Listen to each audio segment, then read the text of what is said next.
특강을 할 건데 그 밴드에 설교 원고를 다 올렸거든요. 그래서 PDF 보시면서 설명 들으셔도 되고 나중에 들으셔도 됩니다. 네, 여러 가지 책을 보았는데 주로 참고한 책은 오스기니스라는 그 되게 유명한 기독교 변증가 있습니다. 그분의 오늘을 사는 이유라는 책을 중심으로 내용을 준비했습니다. 나중에 원하시는 분들은 빌려서 읽으셔도 좋습니다. 오늘 우리가 시간에 대해서 이야기를 한번 나눠보기를 원합니다. 인류 역사에 있어서 정말 큰 지각 변동을 일으킨 두 가지 발명품이 있다고 한다면 많은 것들이 있겠지만 하나는 활판 인쇄술이라고 할 수 있습니다.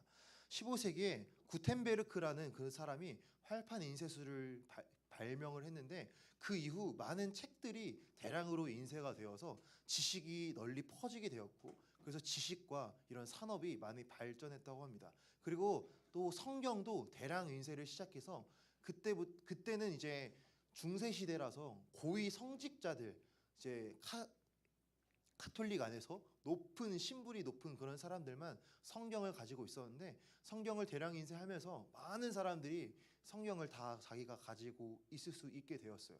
그로부터 이제 종교 개혁이 시작이 될 수 있는 그런 기반이 마련되었다라고 말을 합니다. 또 하나의 발명품이 있다고 한다면 바로 근대식 시계라고 해요. 그러니까 정말 근대식 방법으로 정확한 시간을 나타낼 수 있는 그 시계가 1400년경 유럽에서 발명이 되었습니다.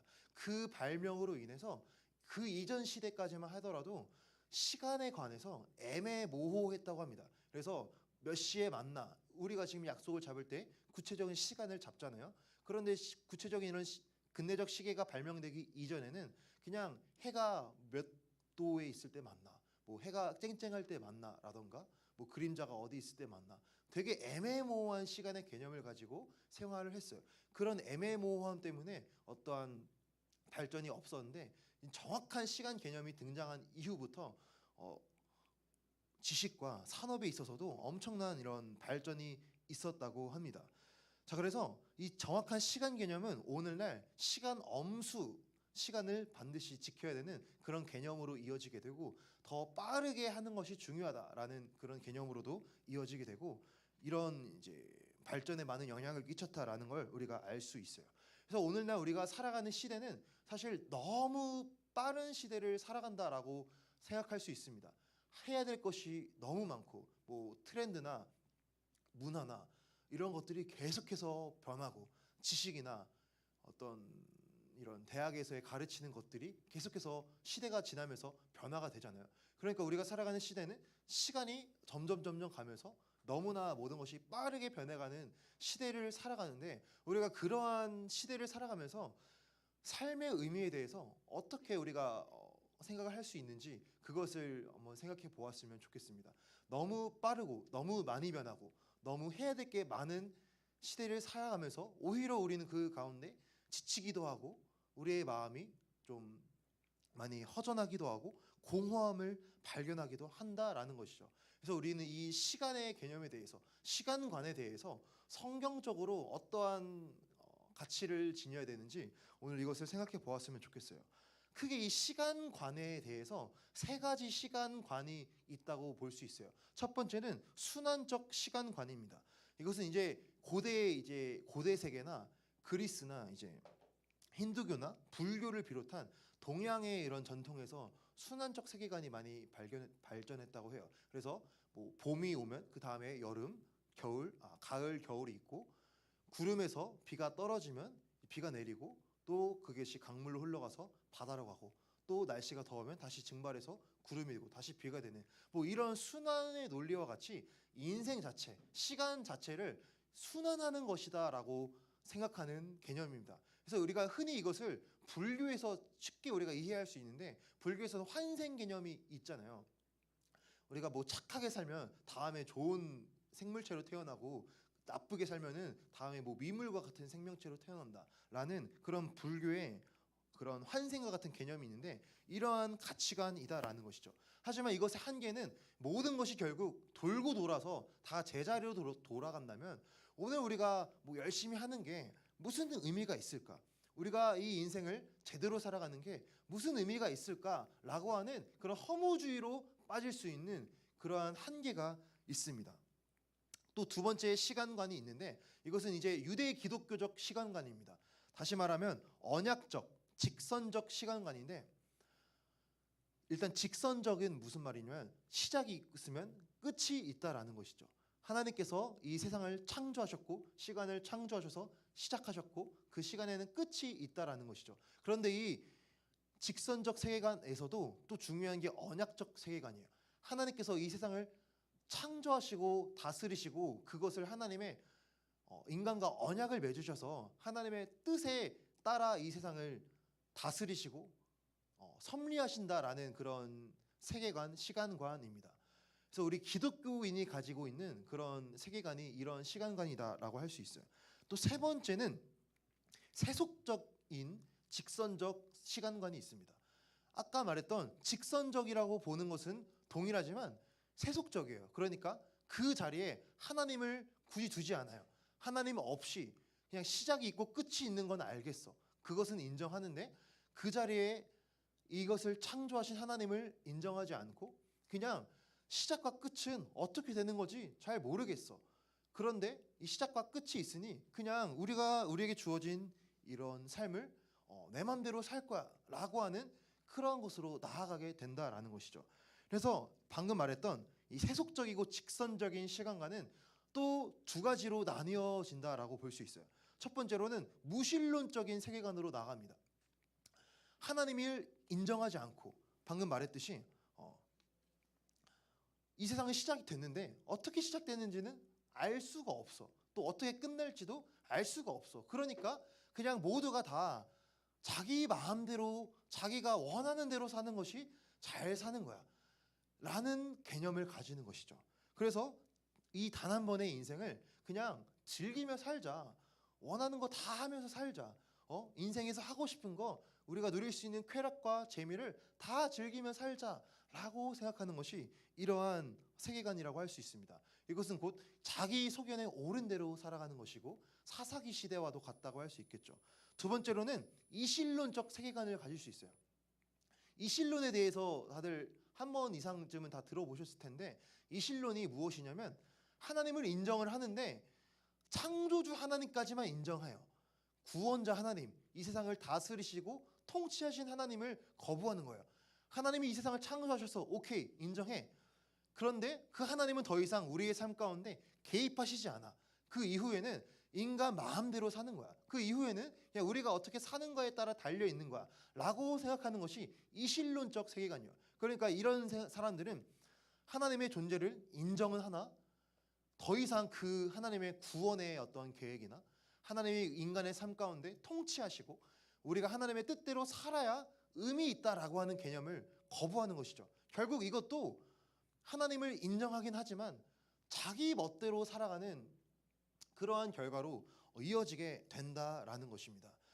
그 아주 유명한 영화인데 죽은 시인의 사회라는 영화 다들 아시죠? 다들 뭐 보신 적 있으실 텐데 간단하게 내용을 보면은 아주 규율이 엄격한 보수적인 그런 사립학교에 한 어떤 교사가 부임을 하게 됐는데 그분이 항상 이제 아이들에게 체제와 규율에 얽매이지 말고 너가 하고 싶은 것을 다 해야 된다.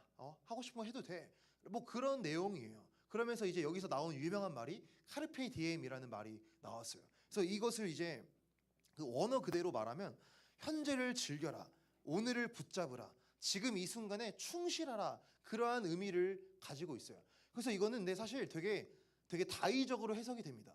맥락에 따라서 되게 긍정적으로 해석하면은 지금 이 순간에 최선을 다해라. 지금 이 순간을 즐겨라. 라고 하는 아주 긍정적인 의미로도 해석이 될 수 있어요.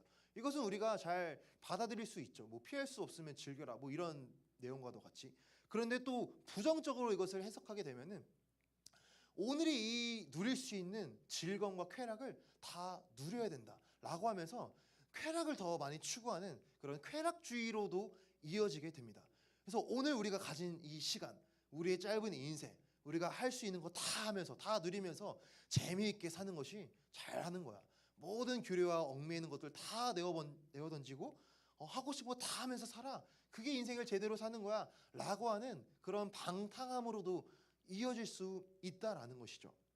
그래서 오늘 우리는 이 카르페 디엠에 대해서 방금 말했던 것과 같이 방탕으로 이어지는, 내가 하고 싶은 대로 다 하는 것이 잘 사는 거야 라고 하는 그런 메시지를 거부하고, 우리는 기독교 세계관이잖아요.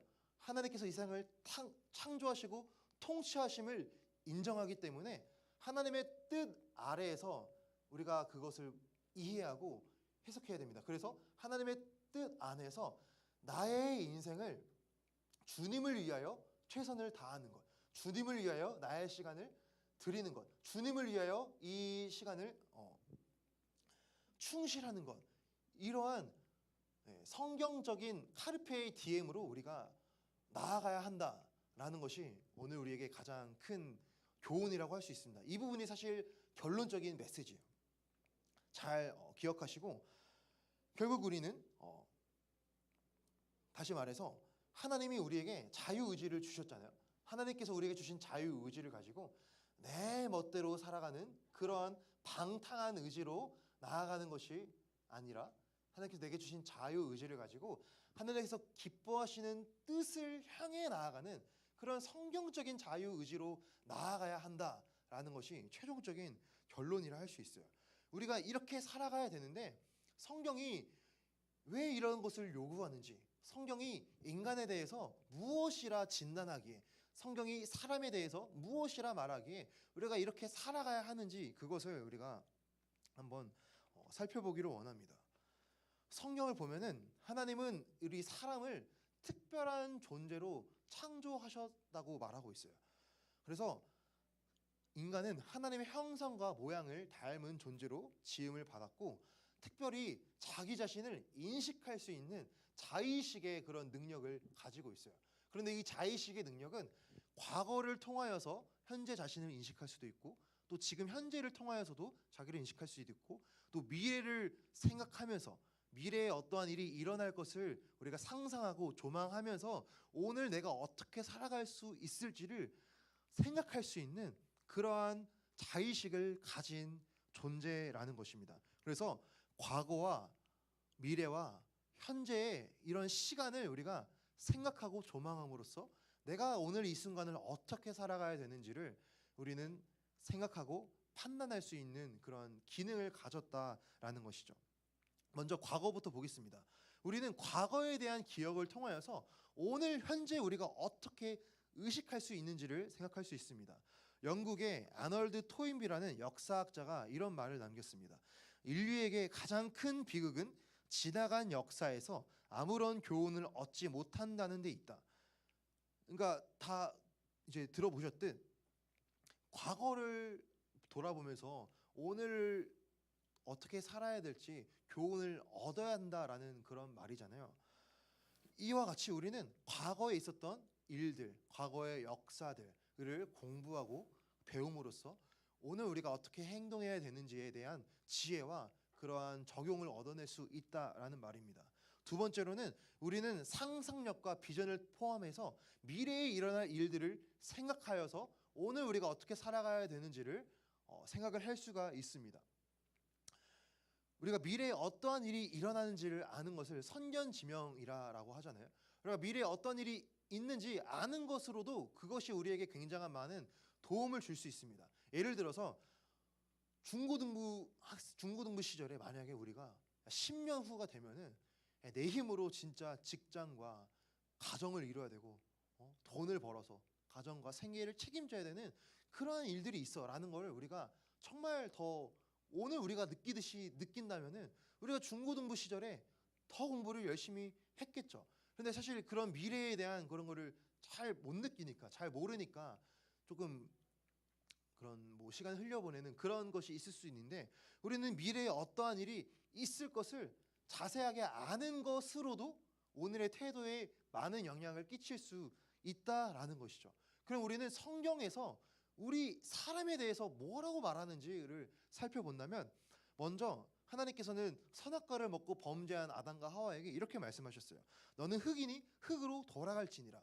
우리는 흙으로 우리의 육체가 지음을 받아서 우리는 다시 죽어서 흙으로 돌아간다라고 성경은 말을 하고 있어요. 그래서 성경에는 또 우리 모든 사람이 한 번 죽는 것이 정해져 있다고 말하고 있어요. 그러니까 우리 모두는 다 죽음에 포함된, 어느 한 사람도 이 죽음을 피해갈 수 없는, 모든 사람들은 다 죽음에 예속되어 있다라고 성경은 말하고 있습니다. 그래서 시작이 있으면 끝이 있다라고 말하고 있죠. 전도서 3장 말씀에서도 이러한 말씀이 있습니다. 인생이 당하는 일을 짐승도 당하나니 그들이 당하는 일이 일반이라. 다 동일한 호흡이 있어서 짐승이 죽음같이 사람도 죽으니 사람이 짐승보다 뛰어남이 없음은 모든 것이 헛됨이로다. 다 흙으로 말미암았으므로 다 흙으로 돌아가나니 다 한 곳으로 가거니와. 인생들의 혼을 위로 올라가고 짐승의 혼은 아래 곧 땅으로 내려가는 줄을 누가 알랴. 네, 성령이 말하기를 사람의 혼은 하늘로 올라가고 짐승의 혼은 땅으로 내려간다라고 말하고 있어요. 아까 말했듯 한 번 죽는 것은 사람에게 정해진 것이고 그 후에는 심판이 있다라고 성경은 말하고 있어요. 그러니까 우리는 모두 죽음을 경험하고 그 후에 하나님의 심판대 앞에 서게 됩니다. 우리가 살아가는 모든 삶의 시간과 순간들이 하나님의 심판대 앞에서 다시 드러난다라는 것을 우리가 알 때에 오늘 우리가 살아가는 오늘의 하루와 오늘의 일주일과 우리의 20대를 우리는 더 하나님의 뜻대로 살아가고자 몸부림치게 된다라는 것이죠. 네. 이게 너무 먼 미래의 일이라 생각이 들 수도 있지만, 그러나 이것을 우리가 생각하는 것만으로도 우리의 신앙에 유익이 된다라는 것을 생각해 볼 수 있습니다. 또 세 번째로 우리는 이 과거에 대한 인식과 미래에 대한 인식을 다 포함해서 오늘 우리가 어떠한 선택을 해야 될지 선택을 할 수 있는 자유의지를 지닌 존재다라는 것이죠. 네.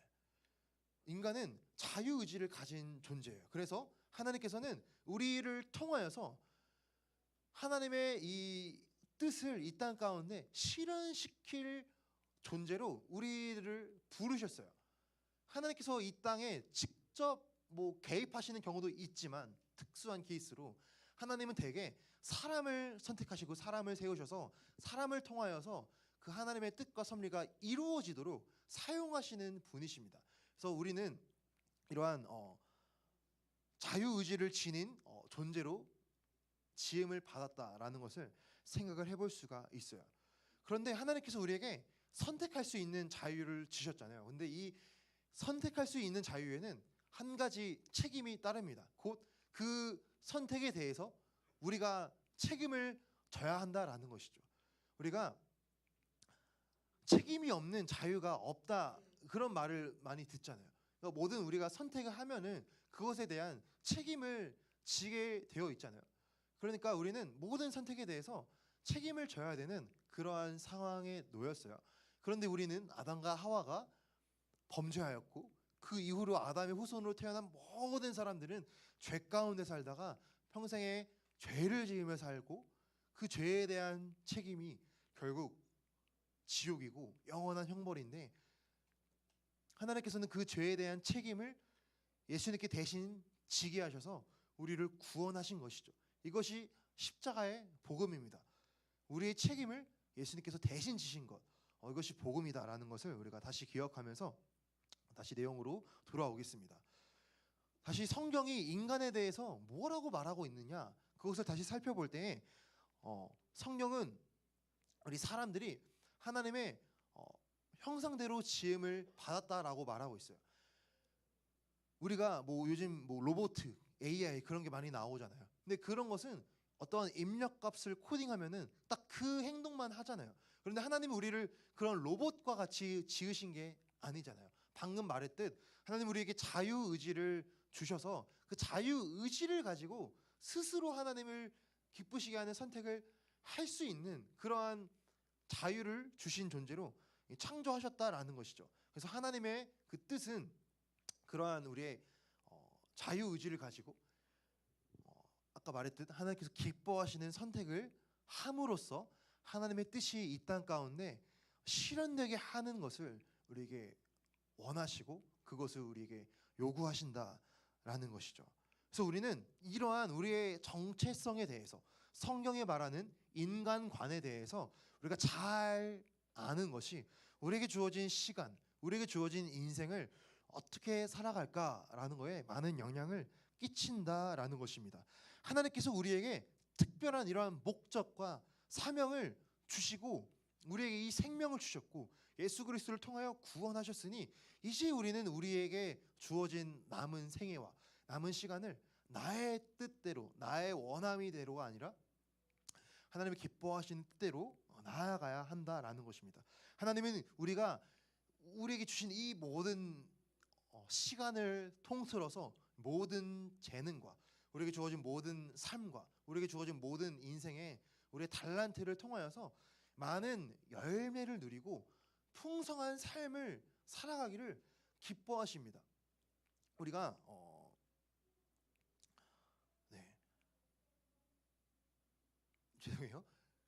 우리에게 많은 달란트와 그런 재능이 주어졌잖아요. 그리고 또 우리에게 동일하게 모두에게 동일하게 주어진 것이 있다면 시간이라고 할 수 있어요. 시간. 우리가 잘 알듯이 개미와 배짱이 이야기 알잖아요. 겨울이 오기까지 개미는 봄, 여름, 가을 동안 열심히 곡식을 모아서 먹을거리를 모아서 겨울을 낳았는데 배짱이는 그 시간 동안 다 놀고 허랑방탕하게 보내다가 결국에 고생을 하게 되는 그런 이야기를 우리가 알고 있듯 우리 모두에게는 이 시간이라는 것이 다 동일하게 주어졌고 하나님은 이 동일한 시간 가운데 많은 열매를 맺는 삶을 살아가기를 기뻐하시고 원하신다라는 것이죠. 또 시간에 관해서 생각해 볼 때 시간은 축적의 힘이 있다고 할 수 있어요. 우리가 뭐 악기를 한다거나 어떠한 것을 연습할 때 처음부터 잘하는 사람은 없지만 계속해서 그것을 연습하고 시간이 많이 쌓이다 보면은 그것을 잘하게 되잖아요. 그래서 우리가 많이 어떠한 것에 많이 투자하면은 그것을 우리가 많이 결과를 얻어낼 수 있는 것처럼 이것은 하나님께서 정하신 원리예요. 심은 대로 거둔다라는 것이 하나님께서 정하신 원리입니다. 그러니까 우리에게 모두에게 동일하게 주어진 시간을 무슨 방향으로 심느냐, 내가 원하는 방향, 그냥 내 몸이 원하는 세상에서 즐겁게 살아가는 방향으로 심는가, 아니면 하나님의 사명과 섭리와 목적을 발견하고 하나님을 기쁘시게 하는 시간으로 그러한 방향성으로 나의 인생을 심는가. 그 모든 심는 것은 반드시 결과를 드러내게 되어 있고 그러한 삶은 우리의 삶 가운데 다 축적된다라는 것입니다. 그래서 우리가 하나님을 기쁘시게 하는 방향으로 우리의 삶을 계속해서 축적해 나가고 순종하고 우리의 방향성이 물론 뭐 100% 완벽하게 그런 뭐 삶을 살아가야겠지만 그렇지 못한다 할지라도 우리의 삶의 방향성 자체가 끊임없이 넘어져도 일어나고 나는 하나님의 사명과 하나님의 기쁘시게 하기 위해서 살아가야 돼라는 방향으로 우리가 세팅이 된다면 그러한 우리의 인생관, 시간관은 결국에 지금의 우리의 20대는 아무런 별 차이가 없다 할지라도 시간이 지나고 10년, 20년, 30년이 지나면 그 삶은 어마어마한 차이가 있을 수 있다라는 것이죠.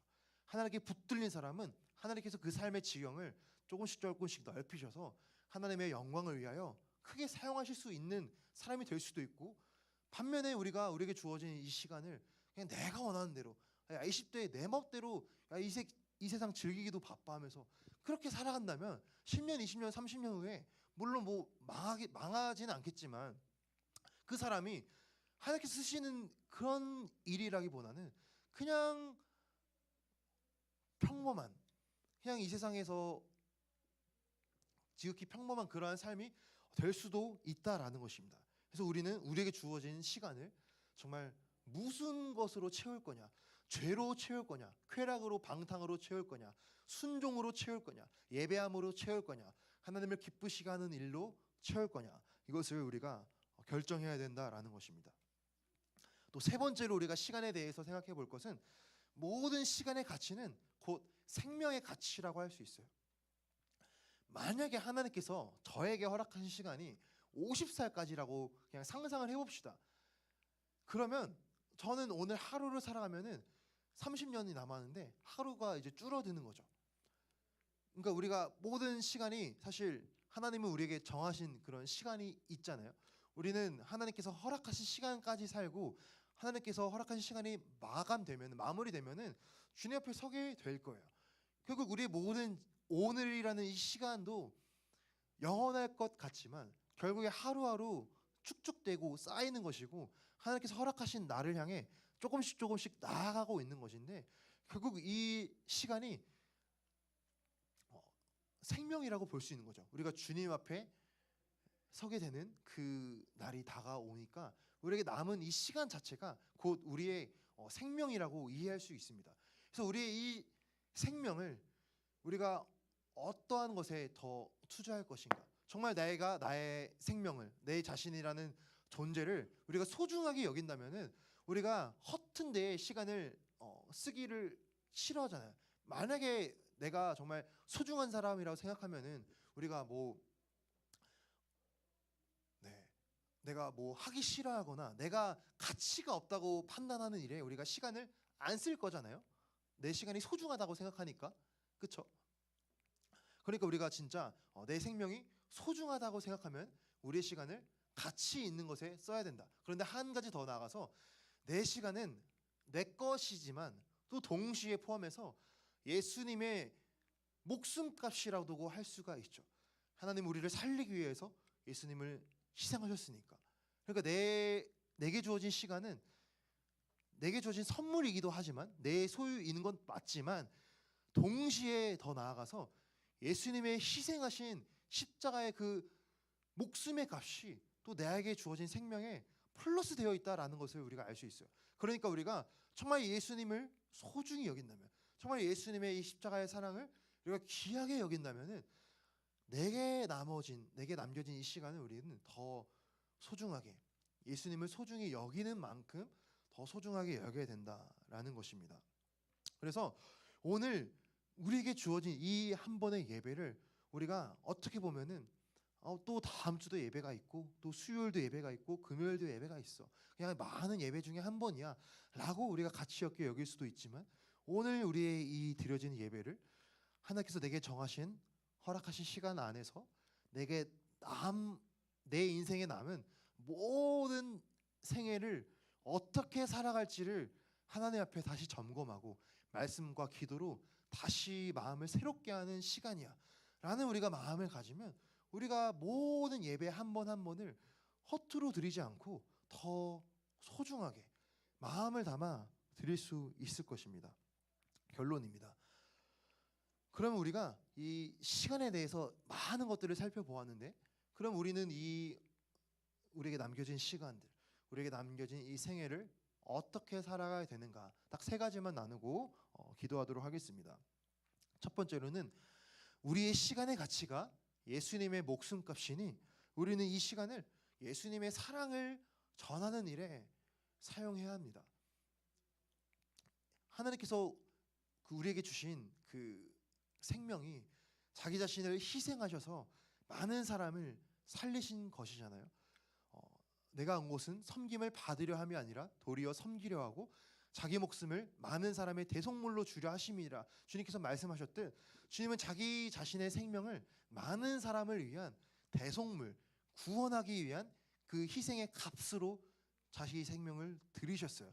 우리가 그 사랑을 받아서 우리가 구원받았다면, 우리가 새롭게 되었다면, 삶의 의미를 발견했다면 우리의 남은 시간의 의미는 예수님의 사랑을 전하는 일에 우리가 써야 한다라는 것입니다. 요한복음 12장 24절 말씀에 내가 진실로 진실로 너희에게 이르노니 한 알의 밀이 땅에 떨어져 죽지 아니하면 한 알 그대로 있고 죽으면 많은 열매를 맺느니라. 아멘. 주님께서는 정말 자신의 생명을 한 알의 밀과 같이 주셨잖아요. 우리가 속한 모든 공동체와 우리 모든 영역에서 예수님의 사명을 본받아서 이 한 알의 밀과 같은 삶을 우리가 추구해야 될 줄로 믿습니다. 내가 살겠다고 나의 만족과 나의 유익을 위해서 그냥 개인적인 이기주의를 위하여서 살아가는 것이 아니라 이 사랑을 알았으니 나도 주님과 같이 미랄로 살겠습니다 라고 하는 그런 마음이 우리 안에 있기를 소망합니다. 에베소서 5장 15절에서 17절 말씀 혹시 한번 읽어주실 수 있을까요? 네, 시작.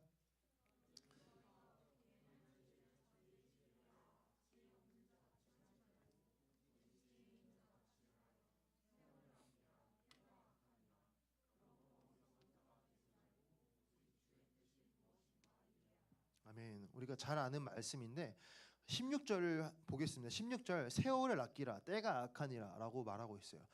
이것을 이제 그 ESV 영어 버전에서는 Making the best use of the time이라고 되어 있고 그 WEB 버전에서는 Redeeming the time이라고 되어 있습니다. 원어 헬라어로 보면은 헥사고라조라는 단어인데 아끼라가 이 헥사고라조는 구속하다, 구원하다, 속량하다, 구출하다라는 뜻을 가지고 있어요. 그래서 정확한 의미는 리딤이라고 했어요. 리딤, 구원하다, 구출하다, 대속하다 이런 의미가 세월을 아끼라입니다. 그러니까 하나님께서 우리에게 요구하신 그것은 우리에게 주어진 모든 시간을 구속하기 위해서 우리에게 주어진 모든 시간을 생명을 살리는 그런 구원의 의미로 사용하라라고 성경은 우리에게 요구하고 있어요. 조금 어려울 수 있는데 하나님께서도 그 예수님께서도 이 세상의 삶이 구원의 역사를 이루기 위한 방향성을 가지고 살아가셨잖아요. 그러니까 우리의 삶의 방향성이 생명을 살리기 위한 구원을 위한 방향성으로 나아가야 한다라는 것이죠. 그래서 우리가 모든 약한 세상 가운데 세월을 구속하는, 세월을 구원하는 우리가 살아가는 많은 사람들, 우리 공동체, 우리가 교제하는 많은 사람들에게 이 구원의 복음을 전하는 그러한 일로 사용해야 된다라는 것입니다. 디모데전서 2장 4절 말씀에서도 하나님은 모든 사람이 구원을 받으며 진리를 아는 데에 이르기를 원하시느니라 명백하게 나와 있잖아요. 하나님의 마음이 모든 사람이 구원을 받는 거래요. 진리를 아는 것이래요. 진리신 예수님을 알아서 구원을 받는 것이 하나님의 마음이다. 너무나 명백해요. 그래서 우리의 삶은 죄로 어두워진 이 세상 가운데 진리로 오신 이 예수님을 전하고 우리의 삶으로 드러내고 우리의 공동체와 우리가 속한 영역에서 그런 하나님의 뜻을 위하여 섬기는 것이 우리의 삶의 방향성이 되어야 된다라는 것입니다. 우리가 이 사명을 감당해야 되는 이유에 대해서 에베소서에서 또 구체적으로 설명하고 있는데 에베소서 5장 8절부터 보겠습니다. 저희가 전에는 어둠이더니 이제는 주 안에서 빛이라 빛의 자녀들처럼 행하라. 빛의 열매는 모든 착함과 의로움과 진실함에 있느니라. 주를 기쁘시게 할 것이 무엇인가 시험하여 보라. 너희는 열매 없는 어둠의 일에 참여하지 말고 도리어 책망하라. 그들이 은밀히 행하는 것은 말하기도 부끄러운 것들이라. 그러나 책망을 받는 모든 것은 빛으로 말미암아 드러나나니 드러나는 것마다 빛이니라. 그러므로 이르시기를 잠자는 자여 깨어서 죽은 자들 깨운 데서 일어나라. 그리스도께서 너에게 비추이시리라 하셨느니라. 아멘. 네. 8절 말씀에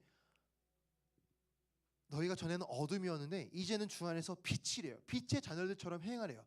우리의 사명은 빛 대신 예수님을 비추는 거울의 사명이에요. 우리 자신에게는 그러한 생명의 빛이 없지만 우리 안에 오신 그 예수 그리스도, 그 생명 대신 예수님의 빛을 우리의 삶을 통하여 비추는 매개체가 되어서 빛의 자녀들로 어둠 가운데 있는 이 사람들에게 빛을 비추는 역할이 너희의 역할이다, 너희의 사명이다라고 바울은 권면하고 있습니다. 두 번째 적용, 우리는 우리에게 주어진 모든 시간을 좀먹는, 우리의 시간을 낭비하게 하는 그러한 습관과 행동들을 우리는 끊어내고 끊임없이 훈련을 해야 할 것입니다. 오늘날 살아가는 이 시대가 초개인화 사회라고 합니다. 그러니까 모든 사람들이 스마트폰과 인터넷을 가지고 다 제각각 자기의 공간에 들어가서 살아간대요. 우리 잘 알듯이 유튜브 알고리즘 다 다르잖아요. 자기가 인터넷 뭐 좋아하는지 다 취향마다 개인의 기호마다 다 다르듯이 초개인화 시대를 살고 있다고 합니다. 그래서 우리는 우리의 미디어 가운데, 쇼폼 가운데, OTT 가운데 수많은 우리의 시간과 그러한 인생을 그러니까 많이 쏟기도 하지만 우리가 그러한 것들을 점검하고 그런 것들을 분별하고 그런 것들을 끊어내고 하나님께서 내게 주어진 시간을 우리가 그러한 나를 중독시키는 것들에 나를 미디어와 나를 이 세상의 어떤 재미로 나를 물들게 해서 하나님을 생각하지 못하게 만드는 그런 것들을 우리가 조절하고 그런 것들을 끊어내고 우리 삶 가운데 어느 정도 분별력이 있어야 된다라는 것이죠. 오늘 그 쇼폼 중독자가 굉장히 많다라고 하는 그러한 기사가 있어요. 사실 저도 정말 부끄럽지만 삶을 살아가면서 갑자기 뭐 스트레스를 받거나 그냥 아무 생각하고 싶지 않을 때 저도 모르게 인스타에서 릴스를 본다거나 뭐 게시물을 본다거나 유튜브에서 쇼폼을 본다던가 이러고 있을 제 자신을 보면서 사실 너무나 부끄럽더라고요. 그러나 정말 우리가 말씀 앞에서 우리에게 주어진 시간을 다시 점검하고 내가 그 시간을 조절하고 그 시간 가운데 성경을 읽거나 다시 좀 핸드폰 디톡스를 한다거나 그러한 시간을 가져서 우리가 우리에게 주어진 시간을 좀 점검하는 시간이 있었으면 좋겠습니다. 마지막입니다. 김동호 목사님께서 고지론이라는 그런 개념을 제시하셨는데 이게 무슨 말이냐면 고지에 올라가면 고지를 선점한 사람들이 뭐 많은 영향력을 끼치잖아요. 그러니까 크리스천들이 이 세상의 모든 영역 가운데 고지에 올라가서 영향력을 끼치는 사람이 되어야 된다라는 것이에요. 다니엘 기도회 혹시 다 아시나요? 오륜교회에서 하는 다니엘 기도회 보면은 크리스천 리더들이 굉장히 많이 나와서 간증을 되게 많이 해주세요. 그런데 목사님들도 많이 계시지만 정말 사업하는 분들, 직장인들, 뭐 크리에이터, 유튜버 정말 자기 삶의 현장에서 치열하게 살아가면서 하나님의 영광을 위하여 열심히 살았던 사람들이 그 나와서 내가 이 영역 가운데 얼마나 하나님의 뜻을 펼치기 위해 열심히 살았는지 그러한 이야기를 나누는 게 다니엘 기도회인데 혹시라도 나중에 보실 수 있으면 봐보세요. 되게 은혜됩니다. 이러한 개념이라 할 수 있어요. 하나님께서 우리에게 주신 문화와 연애와 모든 과학과 사회와 법과 모든 문화 예술의 영역들 우리가 직장 생활하는 모든 영역들 가운데 우리가 세상 가운데 들어가서 고지를 선점해서 크리스천으로서 정말 본이 되는 삶을 살아감으로써 우리는 더 하나님의 뜻을 실현해야 된다라는 것이 고지론입니다. 그래서 우리가 이것을 위하여 우리에게 주어진 모든 시간을 더 하나님 앞에 낭비함 없이 하나님을 위하여 살아가는 우리 모든 저와 우리 청년 여러분들 되었으면 좋겠습니다.